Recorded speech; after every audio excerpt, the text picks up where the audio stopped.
Now we will discuss in this session about operator. तो operator को समझने से पहले सबसे पहले तो हमें ये देखना होगा कि एक इक्वेजन किन चीज़ों का कॉम्बिनेशन होती है। जब मैं एक इक्वेजन लिखता हूँ मैथ्स के फॉर्म में तो वो किन किन चीज़ों से मिलकर बन रही होती है। तो यहाँ पर एक सिंपल इक्वेजन लिखी गई है, अगर आप इसे बगौर देखें a = 3 + 6, ठीक है। तो यहाँ पर इक्वल साइन और प्लस जो है यहाँ पर एक ऑपरेटर जो दो चीज़ों को किसी ना किसी फॉर्म पर ज्वाइन कर रहा है या असाइन कर रहा है। जबकि अगर मैं बात करूं यहाँ पर a की, 3 की और 6 की, तो हम इसे कहते हैं ऑपरेंट्स। तो ऑपरेंट्स और ऑपरेटर जब दोनों मिलेंगे तो एक इक्वेजन बनेगी या उसकी एक रिटर्न वैल्यू आएगी। तो इन चीज़ों को हैंडल करने के लिए तकरीबन ऑलमोस्ट प्रोग्रामिंग लैंग्वेज के अंदर ऑपरेटर को इंट्रोड्यूस किया जाता है। अगर मैं बात करूं C की, C# की, पाइथन की, C++ की, तो वहाँ तमाम पर ये ऑपरेंट और ऑपरेटर का कॉन्सेप्ट मौजूद है।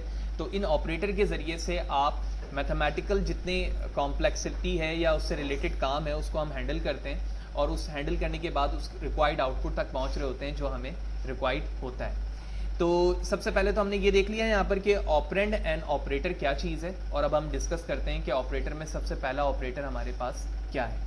एज लाइक दूसरी प्रोग्रामिंग लैंग्वेज, सबसे पहले जो हमारे पास ऑपरेटर आता है वो अर्थमेटिक ऑपरेशन आते हैं, जो बेसिक हमारे ऑपरेशन है, यानी दो किसी भी वेरिएबल्स को या ऑपरेंड्स को आपस में ऐड करना, ठीक है। इसी तरह उन्हें सब्ट्रैक्ट करना, मल्टीप्लाई करना, डिवाइड करना, और उसके बाद मॉड का साइन। जिस तरह हम डिवाइड करते हैं तो एक रिजल्ट हमारा क्वोशंट का होता है और एक रिमाइंडर का होता है।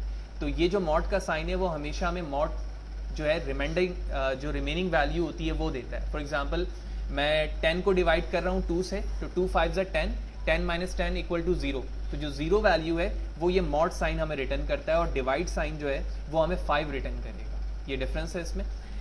इसके बाद इस चीज़ को परफॉर्म करने के लिए यहाँ पर मैंने दो वेरिएबल लिए, और अभी हमने प्रीवियस सेशन पे देखा है कि हम वेरिएबल को किस तरह से असाइन करते हैं और डिफाइन करते हैं। और उसके बाद हमने ये भी देखा था जिस तरह आप चाहें तो उन दो वैल्यू को ऐड करवा सकते हैं। तो आप यहाँ पर ऑपरेटर देख रहे हो प्लस का, ठीक है। इस प्लस साइन की जगह हम सब्ट्रैक्ट यानी माइनस, मल्टीप्लाई, डिवाइड और मॉड का साइन भी यूज़ कर सकते हैं। जब इसकी वैल्यू मैथ्स के फॉर्म में कैलकुलेट हो जाएगी तो वो इस वेरिएबल में यानी z पर स्टोर हो जाएगी। फिर इसके बाद मैं यहाँ पर उनकी वैल्यूज़ को प्रिंट करा के दिखा रहा हूँ। जैसे कि प्रीवियस सेशन पे हमने देखा था कि कॉमा से क्या मुराद है और डॉट से क्या मुराद है। इको के अंदर मोर देन 1 आर्गुमेंट की कैपेसिटी मौजूद है, तो उसके लिए हमने यहाँ पर क्या किया, ये 1 आर्गुमेंट हो गया और ये हमारा क्या हो गया, सेकंड आर्गुमेंट हो गया, और इन दोनों के दरमियान क्या मौजूद है, कॉमा मौजूद है। और हम ये भी जानते हैं कि अगर हम सिर्फ और सिर्फ किसी वेरिएबल को प्रिंट करना चाहते हैं तो हम डायरेक्टली लिखेंगे इको और उसके बाद वेरिएबल का नाम, फॉर एग्जाम्पल।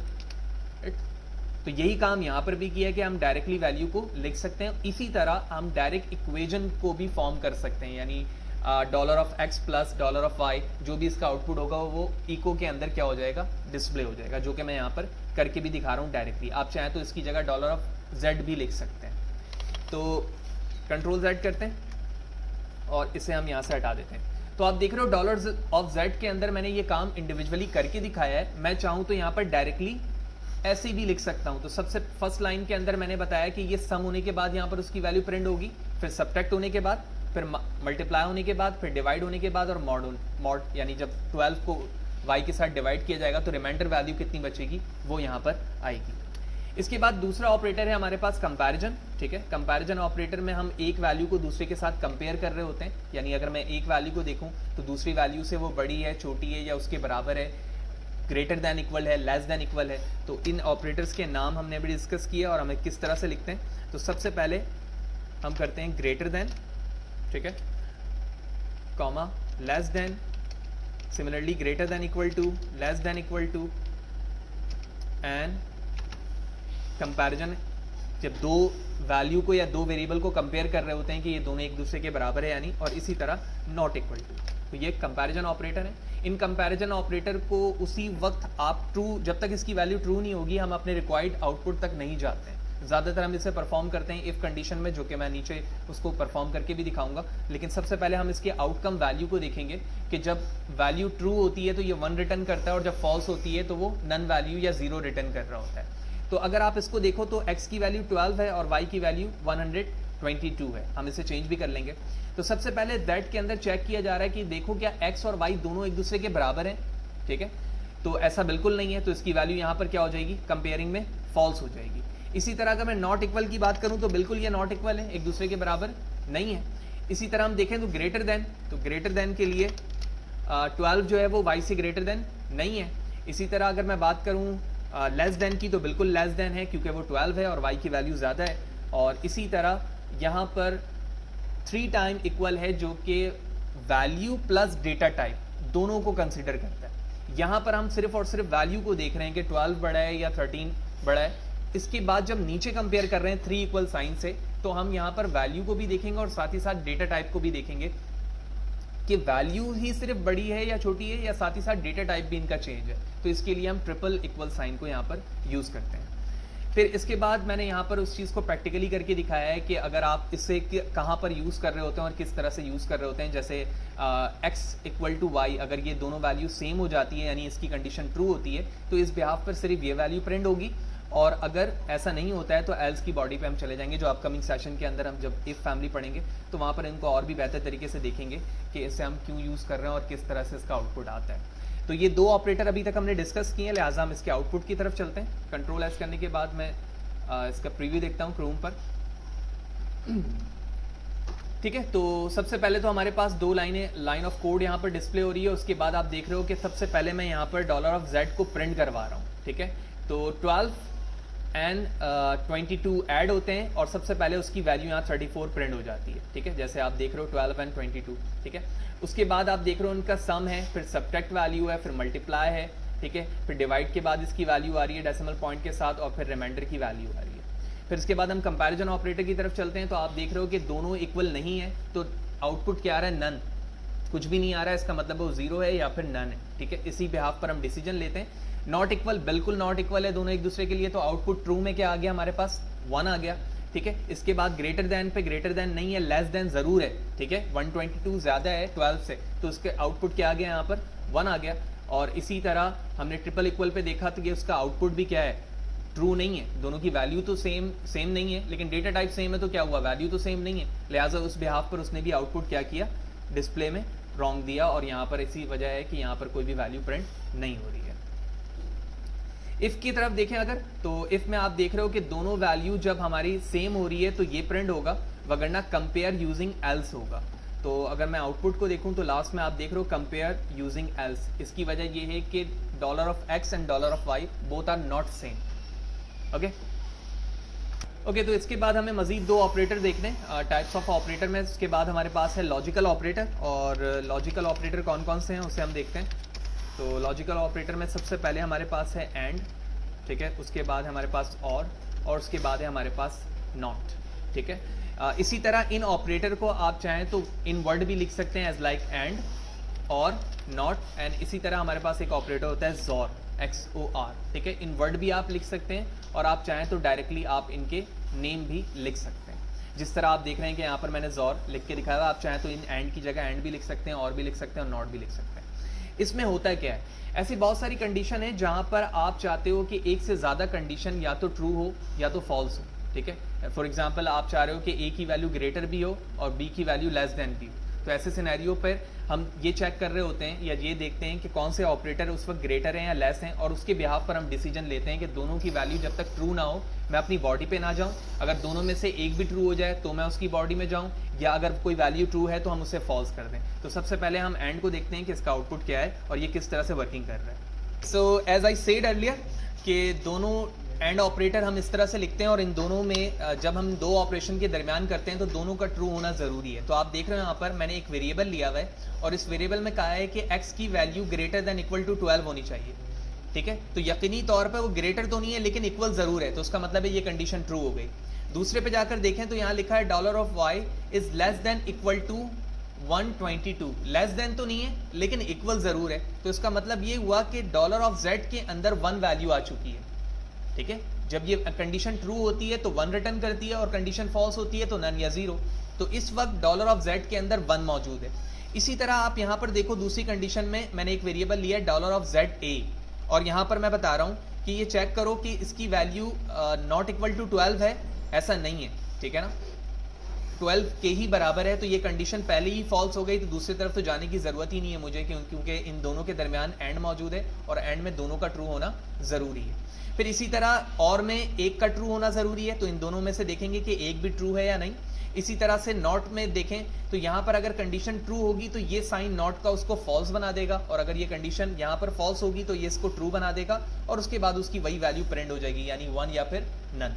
इसी तरह ज़ोर के अंदर ये होता है कि दोनों में से अगर दोनों कंडीशन फॉल्स हो गई या दोनों ट्रू हो गई तो इसका जो आउटपुट होगा वो फॉल्स में आएगा। जैसे हम बिट वाइज ऑपरेशन पे देखते हैं कि अगर 1 1 है तो भी 0 है, और 0 0 है तो भी क्या है, 0 है। तो दोनों का ट्रू होना तो भी फॉल्स और 0 है तो भी फॉल्स है, तो उसी बिहाफ पर इसमें इसका आउटपुट जो होगा वो 1 या फिर 0 प्रिंट होगा। तो हम इसको आउटपुट पे भी देख लेते हैं, लिहाजा मैं ऊपर वाले कोड को हटा देता हूँ जो हम देख चुके हैं।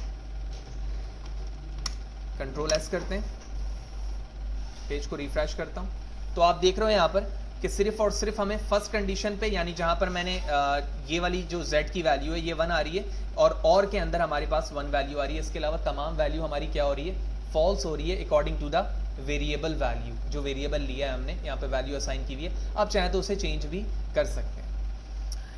तो ये कुछ लॉजिकल ऑपरेटर हो गए, हम इसके बाय नेम भी इस्तेमाल कर सकते हैं, और चाहें तो इन शेप ऑफ जो सिंबल हैं इसके उसके फॉर्म में भी आप इसे इस्तेमाल कर सकते हैं। इसके बाद हमारे पास बिट वाइज ऑपरेटर है। अगर आप बिट वाइज ऑपरेटर, मैं लास्ट टाइम भी बता चुका हूँ, इसी तरह सी लैंग्वेज के भी ट्यूटोरियल मेरे ब्लॉग पे मौजूद हैं, यूट्यूब चैनल पे, वहाँ पर भी मैंने बिट वाइज ऑपरेटर को बताया हुआ है कि बिट वाइज ऑपरेशन क्या है और किस तरह से हम परफॉर्म करते हैं। लेकिन सबसे पहले हम समझ लेते हैं आसान लफ्जों में कि बिट वाइज ऑपरेटर से क्या मुराद है और ये कौन कौन से हैं। तो बिट वाइज ऑपरेटर हमारे पास जो हैं वो सबसे पहले हैं एंड, और, नॉट, ठीक है, ज़ोर, right shift and left shift. तो जो पैटर्न हमारे पास वैल्यू की होती है अभी तक वेरिएबल में हमने देखा है, तो वो in term of decimal value चल रही होती है। लेकिन जब आप बिट वाइज में आते हैं तो आपकी वैल्यू बाइनरी नंबर पे कन्वर्ट होती है और उसके बाद उसमें ऑपरेशन चल रहे होते हैं, ठीक है। फॉर एग्जांपल यहाँ पर 2 है, तो इस 2 को आप बाइनरी में लिखोगे जो कि 1 0 के बराबर है, तो 1 0 से पहले 2 0 लगा देंगे आप, ताकि ये 4 बिट में कन्वर्ट हो जाए। इसी तरह दूसरा जो आउटपुट है हमारे पास वो 3 है, तो 3 बाइनरी में इक्विवेलेंट होता है 11 के, यानी 1 1 10 एंड 10 11, और इसको आप 4 बिट पे लिखोगे तो वो इस तरह से लिखाएगा। और उसके बाद हम उसमें एंड, और, नॉट, ज़ोर, राइट शिफ्ट और लेफ्ट शिफ्ट के ऑपरेशन परफॉर्म कर रहे होते हैं, जो तफसीलन मैंने सी लैंग्वेज के ट्यूटोरियल में भी बनाया हुआ है और मैं क्लास पे भी बता चुका हूँ तमाम चीज़ें कि इसके ऑपरेशन किस तरह से परफॉर्म हो रहे होते हैं। तो इसके आउटपुट को आप देखें तो ये 4 और 3 की वैल्यू है, ये सबसे पहले बाइनरी में कन्वर्ट होगी और इस पैटर्न पर आएगी, और इस पैटर्न के आने के बाद इसके दरमियान एंड इस्तेमाल होगा, यानी दोनों का ट्रू होना ज़रूरी है। तो इसके बिहाफ पर यहाँ वैल्यू 0 प्रिंट होगी और इन दोनों के बिहाफ पर 10, तो ये 1 0 हो जाएगा, और 1 0 बाइनरी में है, उसके बाद वो डेसिमल में कन्वर्ट होकर प्रिंट हो जाएगा। इसी तरह फिर एंड के अंदर ये ऑपरेशन परफॉर्म होगा, ज़ोर में होगा, ठीक है, टिल्ड नॉट में होगा, जिसका फॉर्मूला होता है -n+1। जो भी वैल्यू है उसमें उसको आप बाइनरी में कन्वर्ट करो, फिर उसमें 1 ऐड करो, 1 ऐड करने के बाद उस नंबर को डेसिमल में लेके जाओ और उसके साथ माइनस का साइन लगा दो। फिर इसके बाद लेफ्ट शिफ्ट है और उसके बाद राइट शिफ्ट है। तो कंट्रोल एस करता हूँ, इन दोनों ऑपरेशन के आउटपुट को हम डिस्कस करते हैं। तो रिफ्रेश करने के बाद आप यहाँ पर इनकी वैल्यू देख रहे हो, मैं जूम करता हूँ इसे। तो सबसे पहले हमारे पास बिट वाइज एंड ऑपरेटर है, फिर उसके बाद हमने यहाँ पर देखा बिट वाइज और ऑपरेटर, ठीक है, और के बाद यहाँ पर आप देख रहे हो ज़ोर जिसकी वैल्यू 7 है। फिर उसके बाद हमारे पास नॉट है -5, और नॉट का मैंने फॉर्मूला बताया था -n+1, उसी के बिहाफ पर ये वैल्यू आ रही है।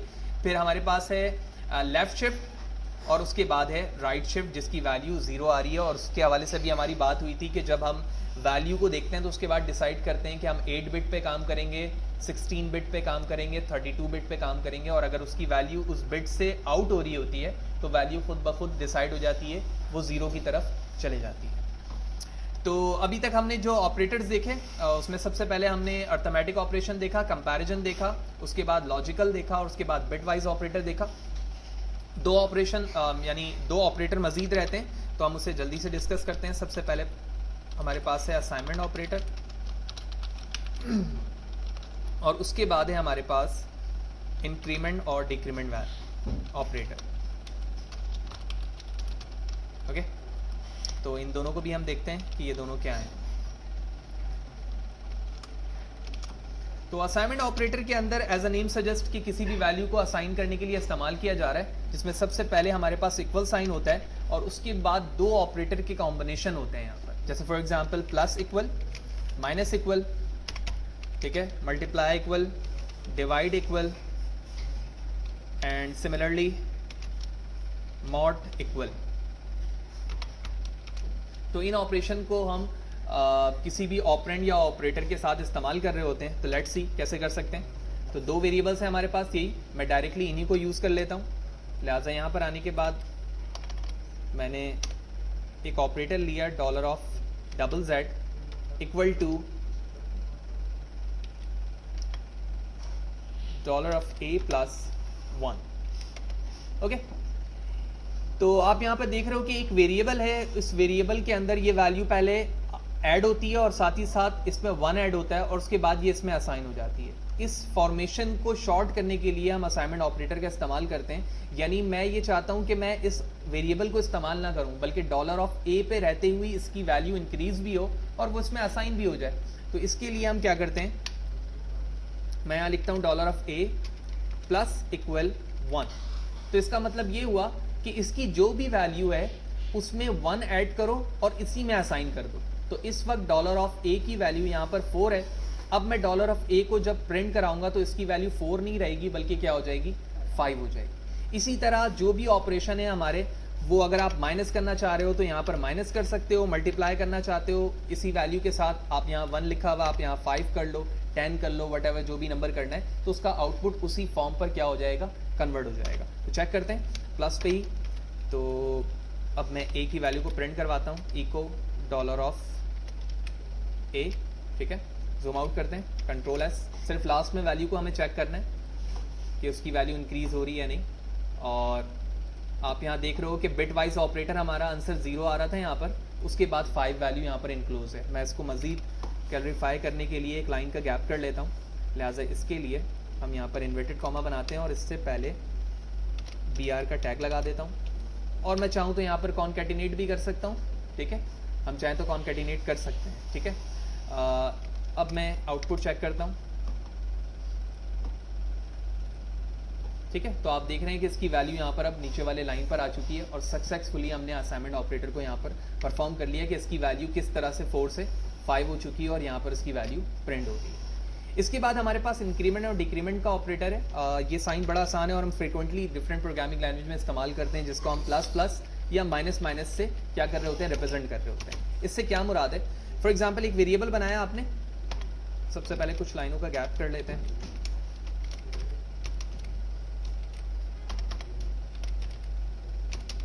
ठीक है, और उसके बाद हम कुछ वेरिएबल लेते हैं $t इक्वल टू 1 और उसके बाद मैंने लिखा echo plus plus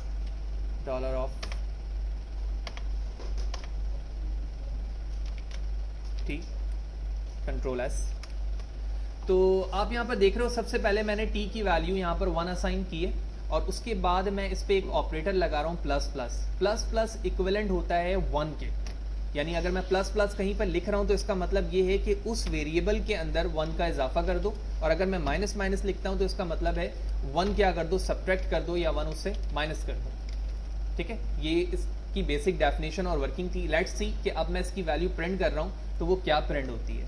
control S, refresh the page, और आप देख रहे हो यहाँ पर पहले उसकी वैल्यू 1 थी और अब क्या वैल्यू प्रिंट हो रही है, यहाँ पर 2 वैल्यू प्रिंट हो रही है। इसी तरह अगर यहाँ पर उसकी वैल्यू 1 थी, मैं यहाँ पर माइनस माइनस लगाता हूँ, कंट्रोल S करता हूँ, तो ये सब्ट्रैक्ट के लिए, लिहाजा इसकी वैल्यू 0 प्रिंट होनी चाहिए। लेट्स सी, रिफ्रेश किया मैंने पेज को और इसकी वैल्यू क्या हो चुकी है, 0 हो चुकी है। अब मजीद एक इंपॉर्टेंट चीज़ हमें समझनी है कि जब हम कोई इंग्लिश वर्ड लिख रहे होते हैं तो उसमें सुफिक्स एंड प्रीफिक्स का कॉन्सेप्ट होता है। ठीक है, प्रीफिक्स का मतलब है कि कोई चीज़ पहले आ जाए और सुफिक्स का मतलब है बाद में आ जाए। ठीक है, तो जब यहाँ पर आप देख रहे हो तो ये प्रीफिक्स है क्योंकि अल्फ़ाबेट से पहले लिखा हुआ है, और सुफिक्स का मतलब है अल्फ़ाबेट्स के बाद। तो जिस तरह मैंने प्लस प्लस पहले या माइनस माइनस अल्फ़ाबेट से पहले यूज़ किया है, मैं चाहूँ तो वेरिएबल के बाद भी यूज़ कर सकता हूँ एज लाइक दिस। तो इस वक्त वेरिएबल की वैल्यू 1 है, मैं पहले इसे डिस्प्ले करवा रहा हूँ, उसके बाद उसकी वैल्यू क्या कर रहा हूँ, इंक्रीज कर रहा हूँ। लिहाजा कंट्रोल S किया मैंने। जिस तरह पहले हम देख रहे थे उसकी वैल्यू क्या हो चुकी थी, 1 से 2 हो चुकी थी, और अब इसकी वैल्यू आप देख रहे हैं कि वो क्या है, 1 ही डिस्प्ले हो रही है। इसकी वजह ये है कि पहले तुमने इसे डिस्प्ले करवाया है और डिस्प्ले करने के बाद तुम इसमें क्या कर रहे हो, 1 का इंक्रीमेंट कर रहे हो। लेकिन उससे पहले तुम क्या कर रहे थे, पहले तुम उसे डिस्प्ले नहीं करवा रहे थे बल्कि 1 ऐड कर रहे थे, उसके बाद तुम उसे प्रिंट करवा रहे थे। लेकिन इस लाइन के बाद अगर मैं आकर इसे प्रिंट करवाऊंगा $t, तो अब इसकी वैल्यू 1 नहीं रहेगी बल्कि अब क्या बन चुकी होगी, 2 बन चुकी होगी। Let's see, control S, refresh the page, और अब आप देख रहे हो कि 1 के बाद हमारी वैल्यू क्या हो चुकी है, 2 हो चुकी है। इसी तरह जो काम हमारे प्लस में हो रहा है वही काम हमारा क्या होगा, माइनस माइनस में भी होगा। लिहाजा इसकी वैल्यू 1 है, यहां पर भी 1 प्रिंट होनी चाहिए, लेकिन इस लाइन पे उसकी वैल्यू क्या हो जाएगी, 0 हो जाएगी। तो लेट्स सी, और ऐसा ही हुआ। तो इंक्रीमेंट और डिक्रीमेंट 2 ऑपरेटर थे जिसमें हमने देखा प्लस प्लस का मतलब है 1 इंक्रीज कर दो और माइनस का मतलब ये है कि -1 कर दो। फिर उसके बाद हमने सुफिक्स एंड प्रीफिक्स का कॉन्सेप्ट देखा कि जब हम वेरिएबल से पहले प्लस प्लस लगाते हैं और उसे डिस्प्ले करवाते हैं तो पहले वैल्यू उसमें ऐड होती है, उसके बाद प्रिंट होती है। जबकि फिर सुफिक्स की बात की यानी वेरिएबल के बाद, तो पहले उसकी वैल्यू प्रिंट हो जाती है और प्रिंट होने के बाद उसमें से एक माइनस हो रहा है। यही वजह है कि जब हम उसको नेक्स्ट लाइन पर डिस्प्ले करके देखते हैं तो उसकी वैल्यू क्या हो रही है, सब्ट्रैक्ट हो रही है, यानी एक कम हो जा रही है। तो ये सेशन हमारा लॉन्ग था और इसके अंदर हमने तफसीलन देखा कि ऑपरेटर का क्या कॉन्सेप्ट है, ऑपरेटर एंड ऑपरेंड में क्या डिफरेंस है। उसके बाद हमने अर्थमेटिक ऑपरेशन देखे, यानी ऑपरेटर कौन कौन से हैं, किस तरह से काम करते हैं। फिर उसके बाद हमने कंपैरिजन ऑपरेटर देखा, कंपैरिजन के बाद हमने लॉजिकल ऑपरेटर देखे, बिट वाइज ऑपरेशन देखा। फिर हमने असाइनमेंट ऑपरेटर देखा कि असाइनमेंट ऑपरेटर कौन कौन से हैं। उसके बाद हमने इंक्रीमेंट और डिक्रीमेंट के ऑपरेटर्स को देखा और उसकी वर्किंग भी करके देखी कि प्लस प्लस और माइनस माइनस से क्या मुराद है, सुफिक्स और प्रीफिक्स का क्या कॉन्सेप्ट है और वो किस तरह से अपने वर्किंग कर रहा होता है।